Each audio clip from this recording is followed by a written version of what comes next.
first guest has appeared in numerous films, including Be Cool, The Scorpion King, and Walking Tall. Beginning tomorrow, you can see him in Gridiron Gang. Please welcome Dwayne "The Rock" Johnson.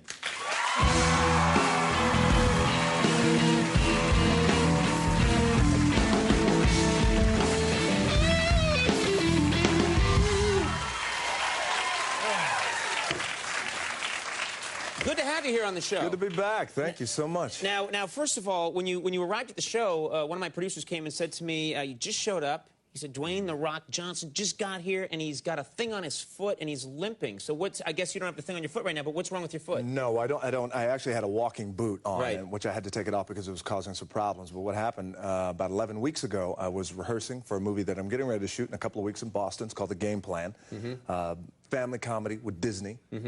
Where I play a professional quarterback, take the ball, I roll out, see the receiver, I jump up, I throw the ball, and as soon as I land at that precise moment, everything properly aligned. Snap my Achilles tendon right in two. Wow, oh my God. This is something we jocks have to deal with constantly.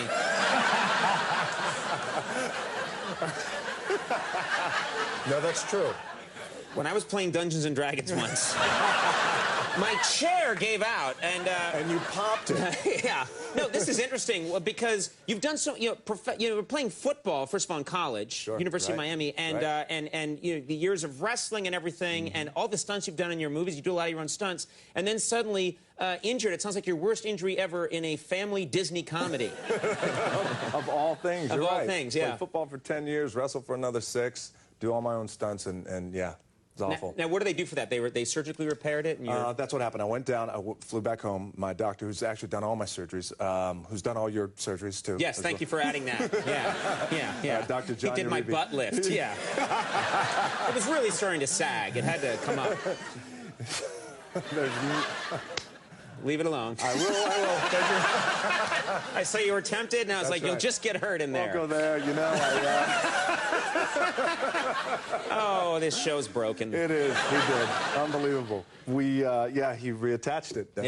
John Uribe, he was great. So, right. And that's what happened. He put two pieces back together, reattached it really, really strongly, and that's what happens. You know, I'm curious because you're obviously in fantastic shape, and I'm wondering, are you one of those guys that has to just eat? I'm always hearing about people that work in movies, and they need to have that physique, and they just eat like a boiled chicken breast, a little bit of broccoli, and they drink a lot of water, and that's all they can have. Is that the way it is for you? You know what? I mean, for me, you got to treat yourself. You can't cheat yourself. So, I love eating, but I try and eat clean, actually. Throughout the week, it's important. But I got to say, I have this love for pizza and donuts, especially donuts. You know what I mean? That's just like my thing, yeah. You love donuts. Like, what kind of donut do you like? Like my favorite type of donut, with just plain donuts to they got a glazed wheat donut. I mean, just all kinds of donuts. Right. Do you ever get for the crazy? There are some donuts that are almost sort of like a dessert. Do you know what I mean? You think, donut's bad enough, but there are some donuts where they've literally, you're buying like a little wedding cake. Do you know what I mean? It almost has like the little plastic people on top. It's got the cream filling, it's got the sprinkles, it's got the little sparkles on it. Let me tell you something. I'll tell you what Dunkin' Donuts did, actually. For my birthday, they made me this huge donut cake, and it was unbelievable. And then actually what they did, they asked me to, they said, hey, you interested in having a donut named after you? Yeah. Isn't that amazing to have that means you've really different countries have different honors. In America, do you know what I mean? Different countries have different things, but I think to have a donut named after you makes you the greatest American of all time. That's it. That's in this country. Exactly. That would be fantastic. It would, and I was at first I thought, oh, that's a pretty cool idea. Yeah, we could do that. But then I started to think, well, first of all, what kind of donut would it be? Yeah, it'd have to be a long donut. Oh. Stop it. Oh, I'm sorry. I'm the immature one. Right. Okay. A long donut. Tell me more about this donut. Ooh. Dwayne. You want to bring out a tambourine? Yeah. Yeah. Yeah. Right into the toilet. Yeah, the whole thing. Let me ask you something. A quick question. When you played, because we mentioned that you played football years ago, and I was reading about that period of your life today, and your coach is at the University of Miami said that one of your greatest attributes as a football player was that you had excellent upper body violence. And I love that term. You know, sometimes, that's you know... That's a badass term, That's isn't it? I've never heard that term before. He's got upper body violence. What is that? It's it's a term, obviously. You know, when you get into football, especially defensive players, who, you know, if you get off the ball quickly, get your hands on the offensive lineman, and you use upper body violence to control him. Right. So you would get in there, use upper body violence, control him, throw his ass to the dirt, go make the tackle. So it's like you're using your hands and your torso to just sort of... You got to be really strong up here. Is that the idea? Like, say, for example... Why do you laugh when I'm trying to be... I'm so intent on getting it right. Us athletes, it's very important. You know, yeah. Like, say, for example, if you were an offensive lineman and you got up like that, I would come right here, I'd snatch your hand down, and I would use upper body. Oh my God, that was like that was. Goodbye. You should have warned me you were going to do that. I came so close to taking your head off right there. You don't know what. I believe it.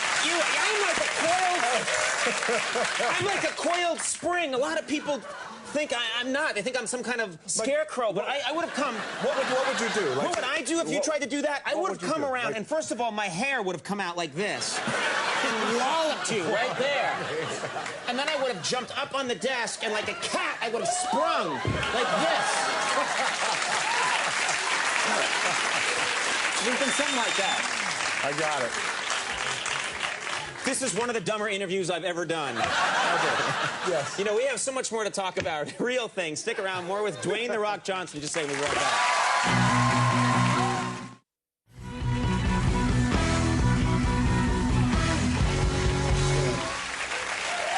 We're back. I'm sitting here with Dwayne "The Rock" Johnson. You know, you are so, handsome. So handsome, I was going to say. Wow, incredible. And so very... svelte. Yeah, exactly. Svelte. Svelte. You know, what's funny is that you're in danger of because you're a worldwide celebrity now. I'm thinking it must be hard for you to go incognito. It's something I've noticed. There's a lot of kinds of celebrities that can just put on a hat if they're smaller, or I've noticed that for women, it's true that they can just wear their hair down, maybe not wear makeup, and they can sort of go anywhere and be anybody. But for you, it doesn't work, does it? No, not at all. And, you know, at first, you know, you just reach a point where it's just non-negotiable, and then you just go out. But at first, when I started getting a little bit of notoriety, I would try and hide, try and be inconspicuous, put on a hat, a fisherman's hat, like really, really low. Right. And then, you know, I would hear comments like, oh, damn, there's The Rock. And he's got a stupid hat. That's him, right? Hey. Yeah, well, same thing for you. You right? know, it is. It's funny. Like when I put on sunglasses, I'm like Big Bird. You know. So it's like if Big Bird from Sesame Street was decided, I just want some privacy and put on a hat and glasses. That's what happens to me. A hat sits on top of this cake on my head, and I walk around and people just laugh at me. But no, but you just learn to just go with it. Yeah, you just go with it. Now you mentioned, of course, obviously you used to be just The Rock. Now you're phasing into Dwayne "The Rock" Johnson. Is this a plan to eventually eliminate the name The Rock, do you think, completely? Well, I tell you what happened. Like, I never wanted to ever make a declaration, say, okay, from this day forward, I only want to be known as. You know, right. Please, Conesy, refer to me only as Conesy? I guess from now on, I'm Conesy. You're the Conesy. Late night with Conesy, yeah. You know, I never wanted to say from this day forward, but it's kind of naturally progressed into that, you know, by members of the press, and now I just see Dwayne "The Rock" Johnson. Pretty soon, I figure it's just going to be just... Duh. Duh. Right? And then pretty soon it's going to be starring and no name, just the face. Just your face. Just the face. That'd be great if you could get a stamp so when you sign a check, it's just your face glaring out. That's it. Let's talk about Gridiron Gang, because it's really inspirational story. It's a true story. It really is, yeah, true story. I'll let you tell it because you'll be more succinct than me. Thank you. It takes place, it's based off an Emmy Award-winning documentary. It's a guy by the name of Sean Porter, who I had the honor of playing. He decides he's going to challenge these kids, all locked up in prison. Everything from petty theft to murder, and he wants to challenge them in ways they've never been challenged. Juveniles. Juveniles, yeah. Exactly. So he starts a football team, and these kids have never, ever played football. They had 4 weeks to prepare, and he told them, he said, listen, it's August now. If you trust me, then come December, I'm going to turn you into winners, even though you're locked up. And not only that, but more importantly than that, I'm going to turn you into good human beings. I'm going to turn you into men. and they trusted him. It wasn't pretty. They got their asses handed to them the first couple of games, and then they go on. They make that defining decision, which was really cool as a kid, to make that they weren't going to be called losers. They go on. They have this incredible championship year. They go to the States. He becomes Coach of the Year.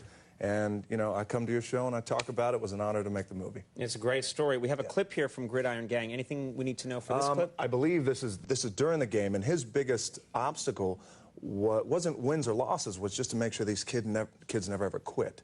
So and don't give up on themselves. And never ever give up, right. Let's take a look at this clip from Gridiron Gang.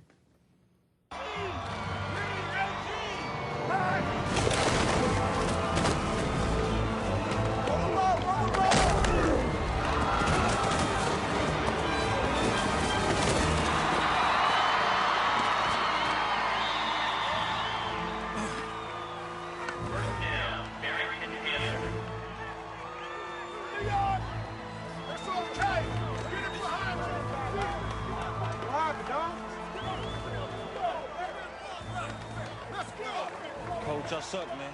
Just take me out. Hey, no. I'm not gonna take you anywhere. Do you understand? I ain't taking you out, and you ain't quitting on me. You hear me? You can do it. Now, come on, get your head in the game. Come on. Defense, let's get the ball back. Get the ball back. That's a great story. It's a really great story.